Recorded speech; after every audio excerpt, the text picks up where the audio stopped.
Today, we're going one-on-one with Dr. Renee Fowler Hornbuckle as she gives an in-depth, step-by-step, retrospective look on recalibrating your life from the inside out. Come along on this journey as Dr. Renee speaks. I'm Dr. Renee, and welcome to Dr. Renee Speaks. I'm going to continue a conversation that I started on the last episode on how to deal effectively through crisis. How is it that you cope when you experience loss in life? You know, we look around at our world and it seems to be a world that's full of devastation and destruction. And one thing I'm convinced of is that if we know how to make it through, if we know how to cope, we really can get through. You know, there are a lot of man-made events that happen, you know, based on, you know, man's decisions, but there are also things that, you know, God, natural events that happen. And I find that a lot of people, you know, they want to ask the question why. And I think a lot of times we get caught up in trying to figure out why rather than just saying, you know what, how is it that God can get glory out of this? You know, I really don't think God asks us to figure it out or try to sit up and figure out who to blame in a lot of scenarios. I think he just wants us to learn how to cope through those situations. So instead of focusing on the why, instead of focusing on the negative, we got to learn to find the positive, the good, the blessing, the lesson that we are to learn in the midst of situations. And so what we have to learn how to do is to react ourselves and, or maybe I should say it this way, respond correctly. You know, I always say that when we react, we act out our emotions and feelings. When we respond responsibly, okay? And so when you're in crisis or you know people that are going through crisis, you know, the Bible tells us in Philippians 2, 3, and 4, in humility, consider others better than yourselves. Each of you should look not only to your own interests, but also to the interests of others. So whether you're going through a situation or whether others are going through situations, we should really be concerned about each other. And so the simple act of listening to others, or having people that will really listen to you when you're going through, that really is the beginning of initiating the healing process. It's so vitally important. And what the enemy will do, he'll try to get you sitting alone all by yourself to convince you that you can't make it. But you need to know that you can with the help of God. And so crisis intervention is something we're not usually trained in. It's not something that we really talk about. But, you know, crisis intervention is necessary. Having people that can sit and listen to you is necessary because it all aids in the healing process. And so whether you are yourself in crisis or someone else is in crisis, there are some things that we can do to help. But in order to help, you've got to really understand a little bit more about crisis. To begin with, crises are a normal part of life. Some are mild and some are soon forgotten. Others are intense and they're life-altering and life-changing. And but one thing about any kind of crisis is that they are disruptive to our life. And every single crisis that we're faced with requires us to respond and to make appropriate decisions, okay? So in crisis, it's necessary that we're able to process correctly so that we can do what we need to do. And so it's hard, I recognize, so because a lot of times with a crisis becomes emotional and mental anguish and turmoil, okay? Accompanied with physical reactions that we go through. You know, like for example, when we go through a crisis, a lot of times, you know, we don't rest or we're fatigued, we may have headaches, loss of appetite, you know, we go through this whole series of things, you know, we don't sleep well, so then we're sleep deprived, or there may be some stressors that trigger illnesses. All of that is common. And so I just want to share with you 3 phases, whether it's you or other people that are going through crisis, that you need to really understand, because there are 3 phases that really kind of overlap when people start going through crisis, okay? First is the initial shock, okay? The initial shock, you feel stunned, you have difficulty believing that the event has really happened.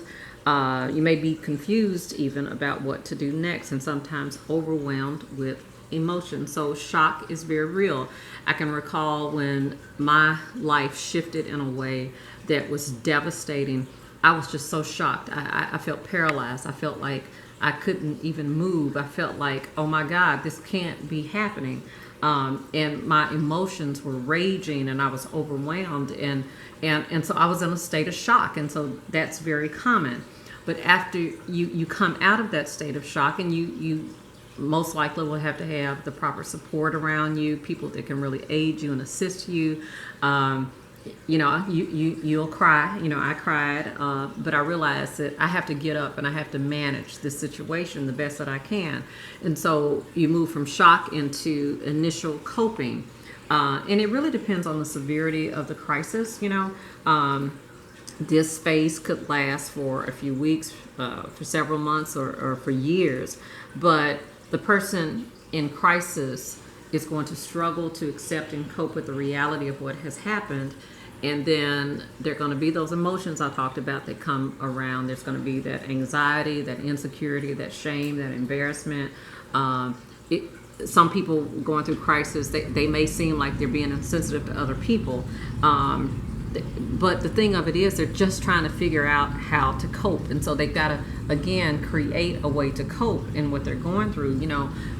Kids, typically when they go through crisis, they'll be faced with maybe, failing in their school environment, and adults are the same way. A lot of times we can't get a handle on why maybe our work performance has decreased. Well, if you've gone through a loss in your life, it could be a divorce, it could be a loss of possessions, it could be the loss of a loved one, it could be something that catastrophically unavoidable that happened that you really didn't have anything to do with, but it affected you.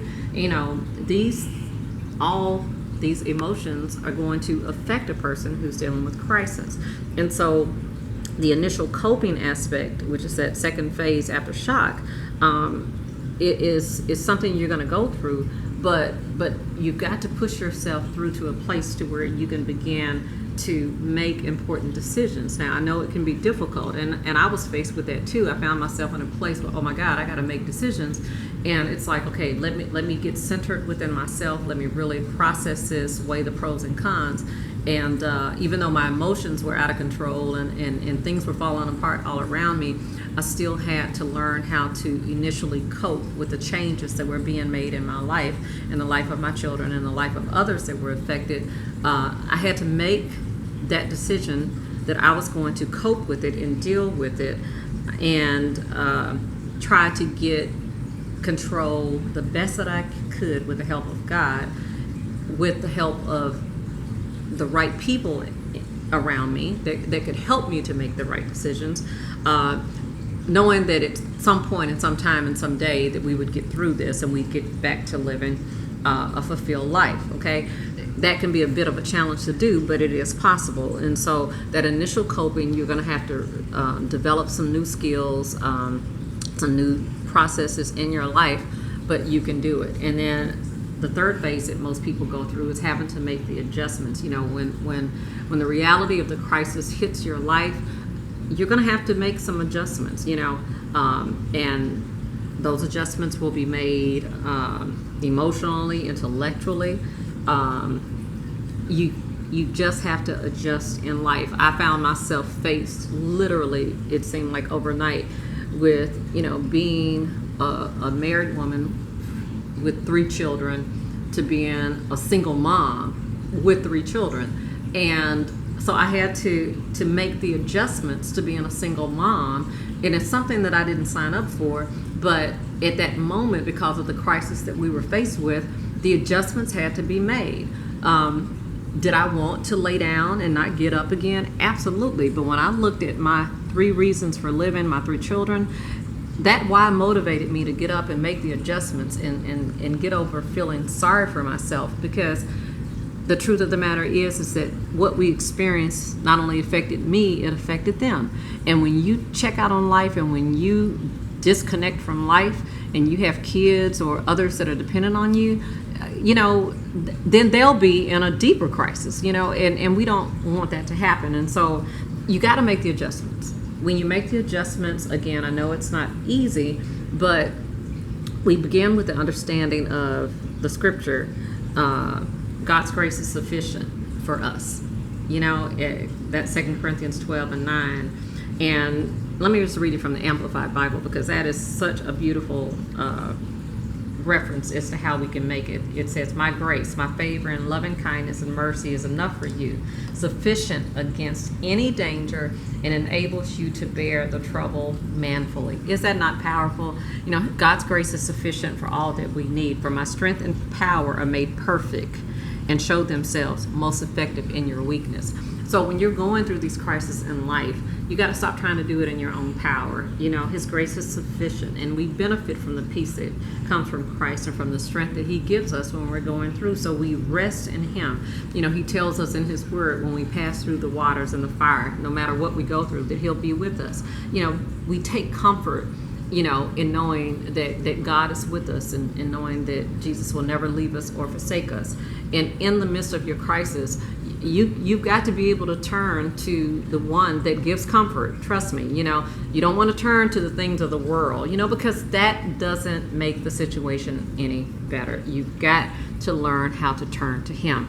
So as I wrap this up today, I want you to just understand that the pain and the memories may never go away, but we can grow through crisis, and we can get through crisis with the help and guidance of God, so that we can move on with our lives and get back to the life that God has for us, okay? So when you're coping with a crisis, there are a few things that you can do. Number one, focus on what's important. Focus on what's important. Going through my crisis, I found that it's as much pain as I was in, that, my life still mattered, that my kids' life still mattered. And us being in a place of peace was important. I knew I needed to provide a roof over their head. I knew I needed to make certain that they ate. But when you're going through crisis, that's not the time to be trying to figure out, really, unless you enjoy what to cook for dinner. Just order takeout or pick up something. You got to do what you got to do to get through. And if you look at your children and look at your family, like if you suffer the loss of a loved one, look at that person and really see what they need. Maybe you just being there with them, not saying anything, just listening might be what's really important at that moment. Just begin to discern what's really important. Find support. If others know about your trauma, chances are most will offer help, but there may be a possibility that some people won't come through for you. I found that a lot of people don't respond when you go through a crisis because they themselves really don't know what to do. So after you go through your crisis, you can be a great help to someone. Don't deprive them of the gift that you have of just being there for them. That's really important. A lot of people walked away from me and my family when we went through crisis, and I had to resolve that within myself, and I had to say, just like Jesus said when he was hanging on the cross, he said it to the thief, forgive them, they know not what they do. Well, he actually said it he was having a conversation with the thieves on each side, and so in the dialogue, one of the things that he said is, God forgive them, they know not what they do. Sometimes people just don't know what to do, okay? Don't deny yourself the privilege of processing your feelings. Your feelings are real. Find a way to resolve your feelings. Talk to a friend. Get a therapist. It's okay to see a counselor, Write in your journal. A lot of times people don't like writing in their journal, but there's something medicinal about writing in your journal. It's a way of bringing healing to you so that you can get it out, just like if somebody has wronged you, I always encourage people, write them a letter, whether you send it or not. Write them a letter, because, true forgiveness is really on you. Most people have moved on with their life, and you're sitting there harboring that unforgiveness, and you have to recognize that they've moved on. Now it's time for you to move on. And so write them a letter. You don't have to mail it. You can tear it up later, but you got to find a way to really process your feelings so that you can get back to where you need to be, and not be stuck, and not be angry, and so that you can get to a place of resolve and release, and really let it go. Take care of yourself. That's really important. Don't add additional things to your problems. Eat right, get enough sleep, exercise regularly, do other things to keep yourself functioning as your best self. That's really important. Be patient with yourself. Give yourself time. There are a lot of things that you go through in life, and I know I'm a bit of a perfectionist, and so I always felt like I had to have things done by a certain time. Just be patient with yourself. If you don't feel up to it, you don't feel up to it. But don't stay in that state for years. Trauma is real, crisis is real, and if you don't feel yourself, be patient with yourself, but also give yourself some time. But do the things that are necessary so that you can get back to being you, so that you can begin to process things in the way that they need to be processed, and then seek help if you need it. It's so important, especially in some cultures. They don't believe in getting help, but the thing is that there's no weakness in getting help if you need it. In fact, it's really a smart thing to do. I hope these tips have helped you in some kind of way in dealing with coping with your crisis or with your loss or your grief.